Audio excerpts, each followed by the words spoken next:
Hi everyone, I'm Joanna. And I'm Jenny. And this is Hyphenated, the podcast about living in the hyphen. I'm happy to be back, Jenny. I couldn't... Welcome. For reasons we will discuss later, I couldn't make it to last week's recording. But I'm glad that Kevin stepped in and you guys did a fun little episode. But, you know, as I was listening, I was like, did this episode just end? It did, and I'll tell you why. I'll tell you what happened. Yeah. I'll tell you what happened. Oh, my God. We were almost done, obviously, thank God, or else we wouldn't have had an episode. But towards the end, I get a text message from my aunt. Let me read it, because it's just real fucking funny. Here we go. Jenny, did you have or adopt a baby? Question mark, exclamation point, question mark, exclamation point. And I'm like, what? What? Where did she... I wrote back, I'm like, what? Who on earth told you that outrageous lie? Then she goes, look at this post. And she shares one of my posts on Facebook from the day prior of a photo of my best friend's baby. In the photo, he's 4 months old. First of all, Joanna, the baby looks more like it would be your baby. Red-headed, white, freckled, green-eyed baby. Look. Wait. So she. Okay. So this photo you posted at some point in your life, or like? I posted it like the day prior to that is when I posted. Okay. Okay. For context, my best friend Patricia, who lives in Orlando, Florida, is a very talented photographer, and she started her photography business. And to promote her photography business, I wrote a whole caption, the link to her Instagram, a photo of her, and then a separate photo of her baby, because she took the photo, and it's a very nice-looking professional photo to kind of show people, hey, she can do all kinds of photography. Bring your baby. I don't fucking know.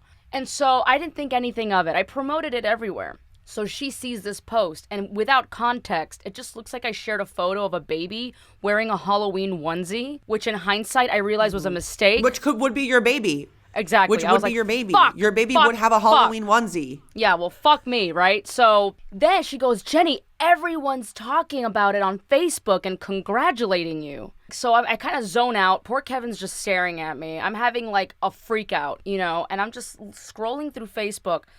And so many people are like, oh my God, no wonder I haven't seen a lot of videos from you. You had a secret baby. Oh. Joanna, yo no puedo. Wait, ¿Tú sabes qué? Que yo no puedo. How many people were saying like, oh my God, Jenny had a baby? Yes, online? a bunch, like, a bunch. On Facebook, only on Facebook. Everyone started throwing like, oh my God, congratulations. One person was a total jackass. I don't know if you know Laura Clary, the online comedian. Uh-huh. She recently had 2 kids, kind of back to back. And she's like, she's huge. She has like millions of followers. And someone was like, oh, I hope you don't turn out to be like Laura Clary, who only makes content about her baby. I love that they're already making the assumption that you had a child, and then they stepped forward and made the assumption that you would only create content about your child. What a fucking sopping. There was already 4 steps they took. Absolute. I'm like, this is what it would be like, wouldn't it? I have a baby, and then all these fucking strangers on the internet start telling me what to do and not to do with my baby on the internet. Everyone can suck a chode, all right? I am so fucking tired of this. So then what did you do? Dude, I panicked. I told Kevin, I'm sorry, bro. I was shaking. And I was like, I need to go live on Facebook, and I need to fix this. Because everyone thinks I had a full-ass, fully cooked baby. And look, my best friend Patty, she's Cuban, but she's a very, very white, red-headed, beautiful Cuban. And then her husband's white. And I said, you guys, when I went live, of course, I was very nice because no one was being mean except for that one Laura Clary sapingo. But I said, guys, have you seen me and my husband? First of all, if I had a kid with David, he would take up all the genes. He has all the dominant genes. That kid is going to come out looking like Bruno from Encanto. Do you think that this would be my baby with David? I mean, I don't know, Jenny, considering people just jump to conclusions, they might be like, yeah, she stole that baby and now that baby is hers. Say. That's why my aunt was like, did you adopt? At least there was that kind of thought process. Like she adopted a cute white baby. Anyway, whatever. That happened. And I know today we want to talk about like expectations versus reality. And I think a lot of people expect me at 35 years of age where my eggs are drying up and shriveling and screaming at me from under all these layers of flesh and disgusting shit like, please, fertilize me. And I'm like, no, bitch. So that's basically the conversation every time I ovulate, right? Like, I'm no bitch. Oh, God. You ain't getting fertilized. It's very interesting because as a married 30-something-year-old woman, like the expectation is like, oh yeah, to me, the same thing. It's like, oh, hijo? Like whenever.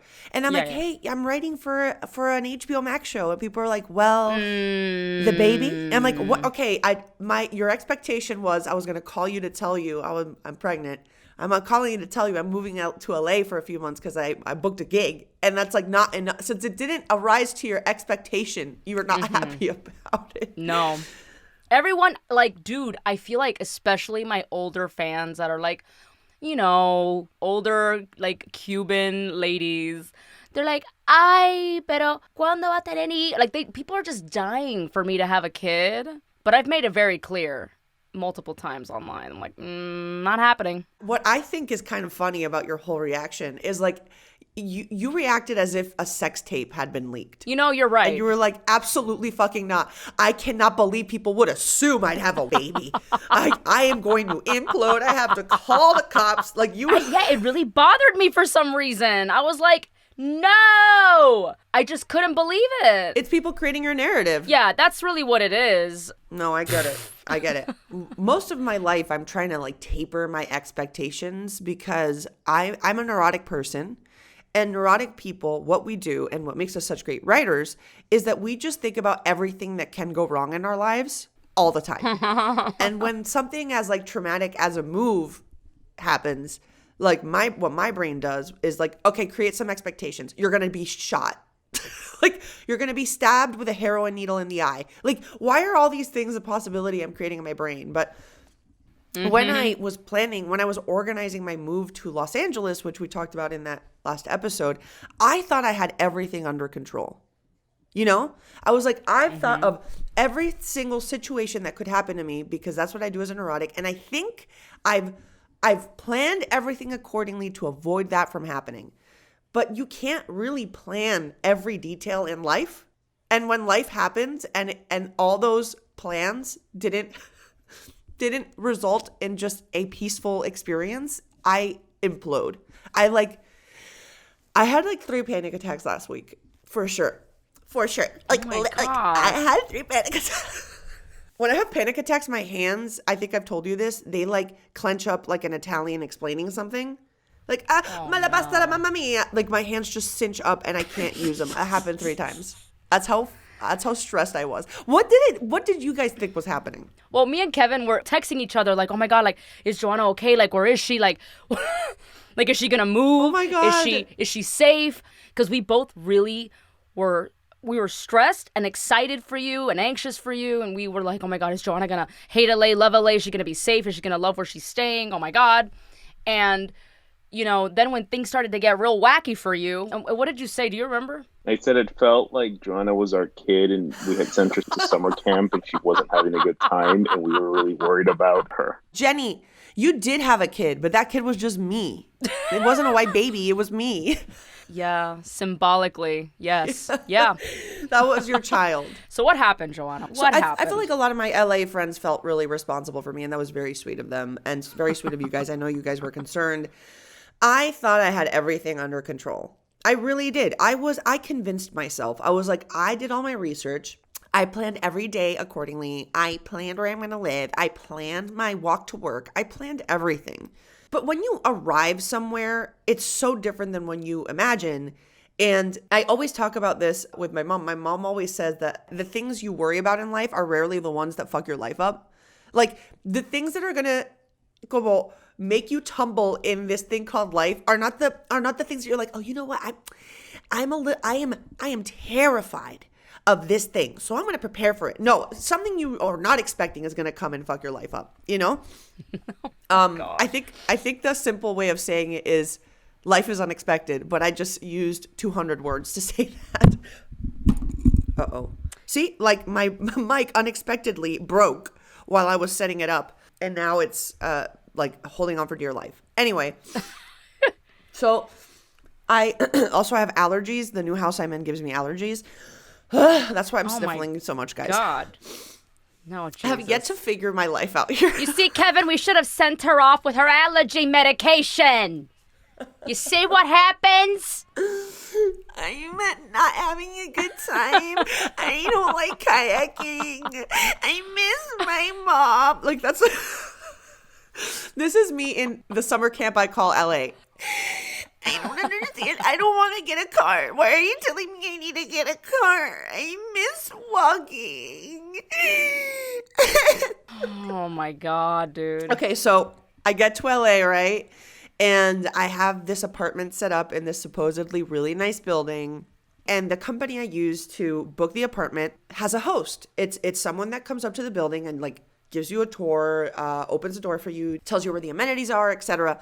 So I get to the building and the host is nowhere to be found. And Hollywood is like New York, but worse. Like New York grittiness, for some reason, I don't know if it's just that I'm used to it, but it feels less crazy. I feel like Hollywood grittiness, like I think the people that were yelling at each other while wearing wigs around the building I was at, feels very much like people that thought they were maybe going to make it in Hollywood and then their dreams and expectations weren't met. And then they still think they might be able to make it. So it's almost like a delusional grit. It felt very bizarre. And I was just standing there and one guy comes up to me and I was like trying to be nice. And he was telling me about... Oh, boy. He was telling me... I feel like this is going to sound made up, but he was telling me that he was a writer and that he sold a movie and I was like, why is this man coming up to me to tell me about his screenplay? Like, this feels like a sketch about what Los Angeles is. Finally, an hour and a half passes. My host arrives, this person that like was sort of assigned to me to be able to like, you know, get into the apartment and into the building. And this host, very late host, I was trying to like be very nice, but I was about to Karen it up because I was very angry that I was like standing there for so long with all my bags. She clearly is not normal.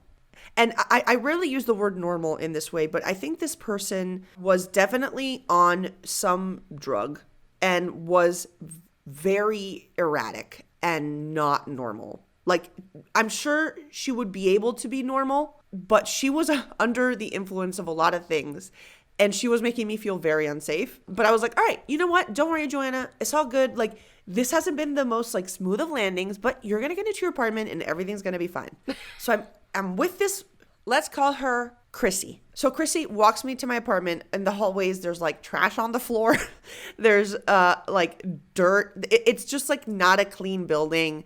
But I'm like, you know what, Joanna? I keep on calming myself down. I'm like, you know what, Joanna? Who cares? Who cares? Who cares what the building's like? Who cares what the outside is like? Who cares? Like, just trying to convince myself like everything is fine. All that matters is that your apartment is fine. All that matters is that your apartment is cutie patootie. I get into the apartment. Cutie patootie. Cutie patootie. I'm like delusionally trying to convince myself everything is fine. God. Well, yeah, because I was just like, this has to work out. You know what I mean? Yeah. So I get to the apartment. Chrissy is like almost manically like trying to fix stuff around the apartment because the apartment wasn't ready for my arrival. All the furniture wasn't there and my washer dryer unit wasn't there. So it wasn't what I was expecting, but not a big deal. I was like, not a big deal. It's not a big deal. It's all good, whatever. And then Chrissy is like, oh my God, like I've literally like never seen an apartment like this. And I'm like, all right, Chrissy, I need you to get out of my apartment. Like I wanted her out of my home, you know? She wouldn't leave. She wouldn't leave. And then finally I was like, I am leaving and I need you to leave. Because I don't think she was picking up on social cues that I wanted her to leave my apartment. So I walk out and the building, what I can describe is kind of like a concrete maze that is pretending to be luxurious, but is actually just a dirty place. So it is like if a resume was a building. Like, yeah, it has all these things. Like, it has a gym, it has a pool, it has all these things. It looks good on paper. But then you're there and you're like, it's like you embellished your resume, honey, because this is... It's like you spritzed some perfume on a little caquita on the street. Exactamente. And, like, the spritz smells good, but, like, the caquita's there. Yeah. That night, I'm trying to go to sleep, and my upstairs neighbor... There's so much to this story. I hope I can get through it quickly. My upstairs neighbor is, like, I don't know what he's doing. It seems like he's trying to run a marathon in his apartment, a marathon where you run and drop things until 6 a.m. So I didn't sleep that night. And I was like, I'm not going to complain. I don't want to be that person that complains. I'm just going to like buck up and just live this life in this shitty building with a upstairs neighbor that doesn't let me sleep. And Chrissy starts texting me like as if we're friends, right? Okay. Like, oh my God, like, hi, like, here I am. I love squash. Do you like squash? I'm like, Chrissy, the fuck you talk about? I'm at work. And she's like, I love potatoes. Like, she's just like not normal, okay? Okay. I made the mistake of giving her my phone number, Jenny. Yeah, big mistake. But that was I also gave my downstairs neighbor my phone number. We we can't always do the right thing. Yeah. So like Chrissy starts like texting me a lot. And by a lot, I mean like it's starting to make me feel uncomfortable, even more uncomfortable. And I get to a breaking point when she informs me that she went into my apartment without my permission to smoke weed. Excuse me, what? On her break. Like, what? And I was like, hold on. At first I was like, oh, this is a quirky, funny person. And then I checked my phone during my break at work, and she's like, yo, I needed a breaky, so I brought some weed and smoked it in your apartment. Hope you don't mind. I'm like, are you high? Well, yeah, she is. Joanna, esto es algo de película. It sounds like some shit that you'd see on TV. Why would she choose your apartment out of all the other ones in the building to smoke weed in? Because I'm too nice. Ay. Because even though I was uncomfortable, I didn't voice it. I was still too nice to her because I thought that niceness would make her go away. Turns out niceness was like a little piece of food at the bottom of the fish tank, and the fish is just like pecking and pecking and pecking at it, okay? I get concerned, and I'm like, you know what? I'm going to go to management, and I need to make a complaint.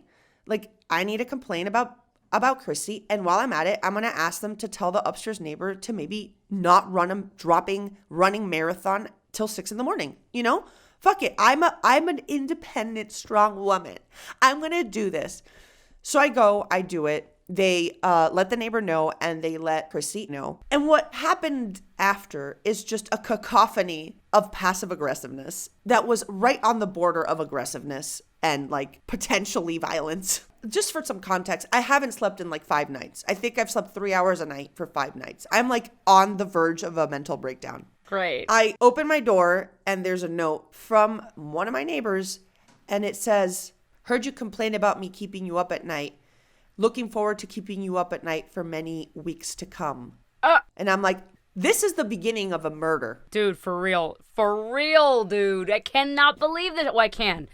Why am I acting surprised? I already imagined the podcast about my murder, like, and then she opened her door, and there Me and was a Kevin note. end up turning this into like a murder podcast about Joanna's like mysterious LA death. Hyphenated, the podcast about Joanna Houseman's death. What could have been done to avoid it, and why we didn't do enough. Like, why did we tell her it was a good idea to move here? Oh, man. so I was like, all right, strike 55. I need to get out of this building, right? As I'm walking home, Yeah. I start getting text messages from numbers I don't know. It's Chrissy from different phones. And Chrissy is not happy because apparently, even though I asked them not to fire her, was fired. And she is not happy about it. And I am the cause for her firing. I didn't know it went that far, dude. Yeah, so she started texting me, My God. you are darkness. You are the devil. And I hope the light comes to save you. In the meantime, I pray for you. And I'm like, okay, if all she's going to do is pray for me, I'm fine. You know? Oh, my God. But then the text started getting more, it's not violent, but more like mysterious. And she's like, people like you, karma comes and gets them. And I'm like, okay, I don't know what karma is because a lot of people use karma to excuse their actions as like justice. So it seems to me this woman knows where I live, can get access to my keys somehow. And my upstairs neighbor is saying he's going to make a shit ton of noise. I mean, these two people are going to join together and murder me in unison. So I have a mental breakdown my like 5th day of work. I cried in front of like everybody. No, oh my God. I didn't Joanna. even wait a full week. I was like, I can't. Like a little baby. like your baby. I should have said, I'm Jenny's redheaded freckled baby. And that's why I'm crying. Oh my Like, I'm not an adult yet. Joanna. I was like, everything I thought was going to be under control were the exact things that were not under control. And everything I thought was going to be problematic, like, oh my God, what if people don't like me at work? What if all these things? Those things were fine. The things I was really worried about, everything was fine. The things I had under control were completely not fine. Just absolutely not fine. So after that, I called the company and they were like, you need to get out of that apartment. We can't pay for a hotel, but and I'm like, okay, all right, whatever. So I would do hotels tonight every night. So I lived in 3 different hotels before finally finding a home. I was like with a lamp and a plant and like throw pillows and candles and then my bags. Like I'd go and move in for a night at a hotel and have to leave. So I was really put to the test, and I realized that I'm someone that I'm so scatterbrained and anxious and whatever. Like I need my center, I need my home, I need my routines, and that helps me not lose things in my ADHD. Like I have a structure in my life that really helps me be high functioning, and I had no structure, and it was so hard. And I know, like, and when I would complain to people about it, they'd be like, "Ay, chica, por favor, mira, you're killing it in LA. No, don't complain." I'm like, I don't know, man. I feel like it was a pretty rough 10 days. I thought I was gonna be murdered, maybe, by Chrissy and my upstairs neighbor. Dude, you experienced an entire arc that one would see in a feature film in those 10 days. Oh my God, we should write a movie about this. I would. I mean, you can, technically. Yeah. The first person I want to try to help you cast is Chrissy, because that's a fucking character. Right fucking there. When she got fired, the building manager, who I love, his name was Star with 2 R's. Of course it was. Uh-huh. And by the way, he wore a fedora that matched his tie. Okay. Already red flag that is not the place I should be living. He was like, "I'm really sorry this came at the expense of you, but I'm so happy she's gone." And I'm like, okay, good for you, man. So you did a good thing. You did a good thing. You're already starting to clean up LA, one Chrissy at a time. I am. Oh my God, you're right, Jenny. So the fact that Joanna, despite all of these trials and tribulations, still managed to become BFFs with the doorman, which is very much main character energy. This is a movie. What are we doing right now? Why are we recording this podcast? You should be sitting at a cafe pondering these 10 days and writing a screenplay. I know. And you know what? Star is my favorite character in all this, because he's the LA character that like symbolizes so many failed dreams in LA. This is heartbreaking. He went to like NYU drama school for acting. He's like in his late 50s, and he was like, yeah, no, I didn't make it as an actor, and now I'm just working at this horrible building. No. You know what? Let's cast him in my movie. I would. We can cast Star. We'll cast Star as Star. It always gives me anxiety, these stories. I want everyone to fulfill their dreams, and makes me sad. When I have to deal with crazy people in New York, it's usually like, yeah, this person's just straight up like crazy. Like they are not medicated, they're unstable, and that's it. And here it's like, oh, maybe LA made them crazy. Like they came here with a dream from a small town, and then life just hit them a bunch of times, and they still think that maybe they can make it. It's so weird. It's this mirage of like of dreams. It's like this is why like Mulholland Drive, that movie, like exists, right? It's this this city is a city of dreams. Here, the weather's fine. Yeah, people are pretty pleasant, and it's a pleasant city. You know, it's pleasant weather. The city isn't trying to push you out. It actually is inviting you in. Yeah, it's very inviting. Well, New York, like the city's trying to push you out constantly. It's rejecting you like a shitty transplant. Yeah, like Chrissy, I don't want to say too much about her because I'm scared she's going to find me. She's probably going to listen to this and hear the background and be like, that cricket only exists in Culver City, California. I'm going to, you know what I mean? Like, man, she must be real high to detect that. She's like, I'm a dancer. And I'm like, oh, what type of dancer? And she was like, oh, I'm a pole dancer. And I'm like, oh, that's really cool. Like, that's dope.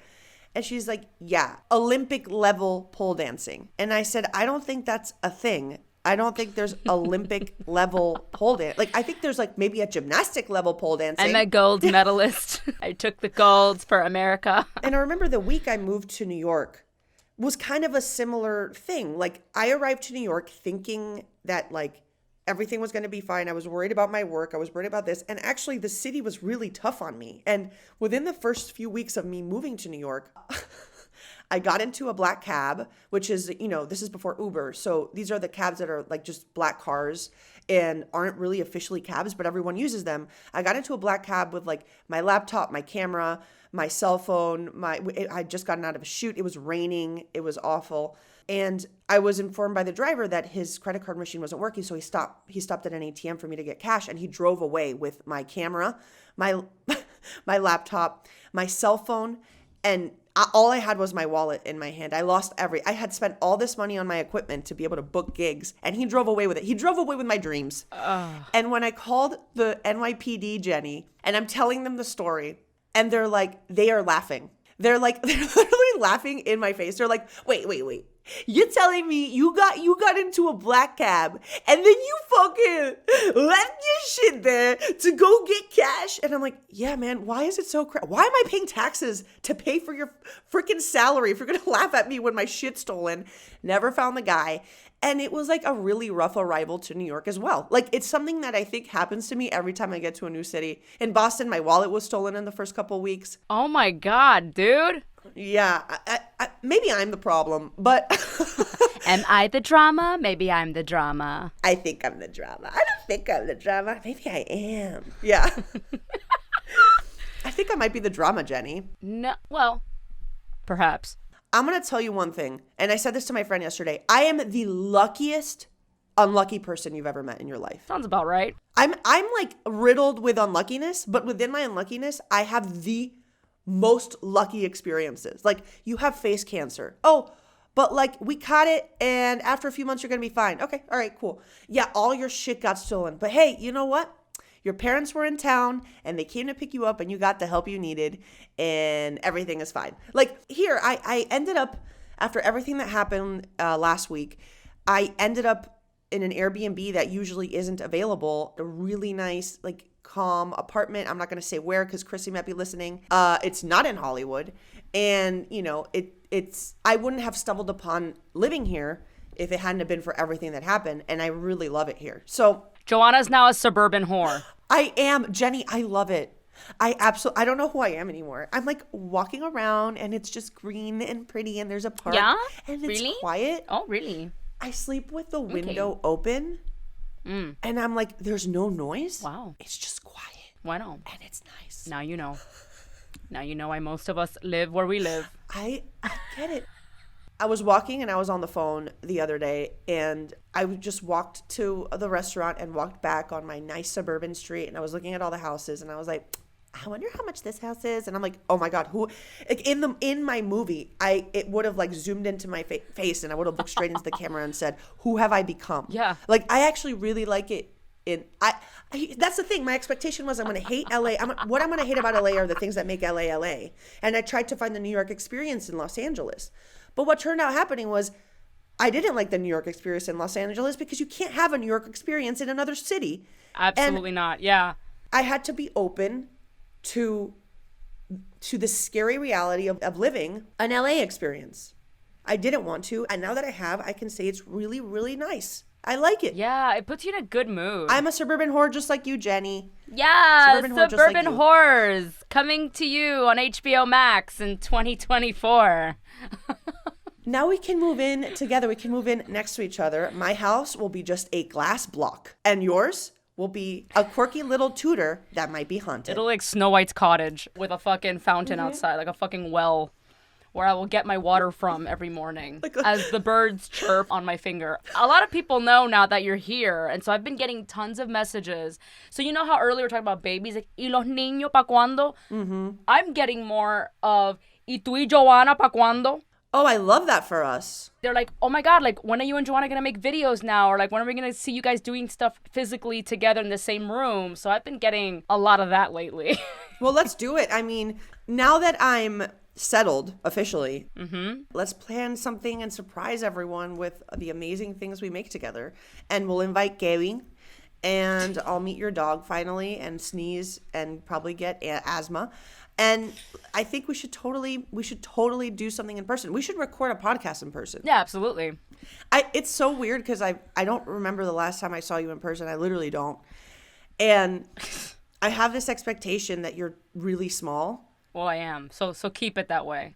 I feel like you're an average, like, yeah, you're short, but I have this image of you being... No, I'm 5'1". Oh. Yeah. Yeah, I'm going to tower over you. Yeah, you are. I actually am that small. Most people think that I'm tall because I'm, like, I guess my body proportions are, like, long, and they don't look like a short I have no idea. You don't have, like, a little round face. Do you know what I'm saying? Like, my arms are very long. Like, look at my arm. It's just like... Look at my arm as she angles it towards the camera. Fuck you. Like, oh, yeah, you're right. Your arm looks very long in these 2 inches. I see. I mean, I don't know what it is. You know what's happening to a lot of people, and it's happened to me a lot since I've been here, is I've been seeing people I've only met through Zoom. Oh, wow, yeah. And sometimes I don't even recognize them. Talking about expectation versus reality, I've met people, and I'm like, they're like, oh my God, Joanna. And I'm like, hi. Oh, I'm sorry, I don't remember you. And they're like, I was in the writer's room you were in for 4.5 months. We saw each other on Zoom every day. And I'm like, oh my God, Sebastian? I didn't recognize you. It's like, it's his same face. Why did I not recognize him? It is freaky. I don't know. Some people do look entirely different. I think I affect people a lot with their expectations versus reality of me because people associate me with abuela. So half the time people don't even recognize me because I'm this like short chick who dresses in all black and like, you know, kind of grunge alternative clothes for the most part. Like I don't dress like how one would expect me to dress, I guess, because all my content is so Miami and so Cuban and so Caribbean that they expect me to maybe either look like an abuela or walk around with like hoops. And I don't know. I think like dress like I guess how a Miami girl would dress like. Yeah, like, and that's just not how I dress. Like I'm always wearing like my Doc Marten boots, and my style is very different from Miami fashion. So I think when people meet me, they're kind of almost disappointed. Like when I've done meet and greets, they're like, is Abuela gonna be there? I'm like, bitch, no, it's gonna be me. And they're like, oh. I am her. Oh. I think, do they not understand the concept of like suspending disbelief? Yeah, like, but they is want a character. Abuela. They don't want me because I'm so different in real life from Abuela. Like, even when I did the live recently, talking about the fact that I didn't make a secret baby, some people were like, you sound gringa. I was like, what? What? Yeah, I guess they expect me to like talk like this, bro. Like, hey guys, boom, pe, don, king, kong. Like, I don't know what they're expecting of me. Like, that I'm supposed to be like this super guanasa. Oye, hacer que vola, hacer. And like have like a croqueta sticking out of my ear hole. I don't know what they're expecting. Pero mira, I am super guanasa, but I'm also just me. I don't fucking know. So I think people have like, they freak out when they see me in person or like live as myself because they're like, what? This is Abuela? I think people expected me to be like angrier and more aggressive, and then they meet me and I'm like, hi, oh my God, I'm so sorry. Sorry, do you mind if I slip in your like, what's your name? Oh my God, so nice to meet you. Like, you know, and they're like, oh, I thought you were gonna be kind of a bitch because you're ranting all the time. Okay, so Jenny, in person, we will be shooting stuff. We need to record the podcast in person. We will make this happen. Let's make this expectation become a reality. Yeah. And look at that. We just looped it into the theme of the episode that we sort of barely touched upon. This will be the year that we finally see each other more than once. Yes. Now I know when I saw you last. It was at Hispanicize where we were on that animation panel. Yeah, I remember. Damn. That was in 2019. Yeah. That was 3 years ago. Yeah. That was almost a high school ago. Dude. Do you think about time in these terms? I do. I'm always all like, the time. Man, one high school ago, one middle school ago, one college ago. But I have to stop thinking about time in that way because I'm like, wow, all that I changed in high school, and a high school ago, I was pretty much doing the exact same thing and I look exactly the same and nothing has changed except my allergies have gotten worse. Like, what the fuck? But anyway, I digress. It's my birthday weekend and I have an appointment to get a massage because wow, because of the stress. my back has seized and I can't move my arms all the way back because I was so stressed that my entire back is like as hard as a granite countertop. I'm gonna go get someone to pound it out. Fucking Christ. Well, you go get your birthday pounding. Giggity, Wow. giggity, giggity, giggity, giggity, giggity. This podcast has changed us. Now we're going to be on next week's episode. How is the Pound Town pound? What? I don't know where we're going with this. Kevin, you'll fix this. Okay, well, this is a good time to end the podcast. This is definitely, we should have ended a while ago. All right, Yeah, Jenny. you're right. It was nice I'll see you in person soon. Yes, see you soon.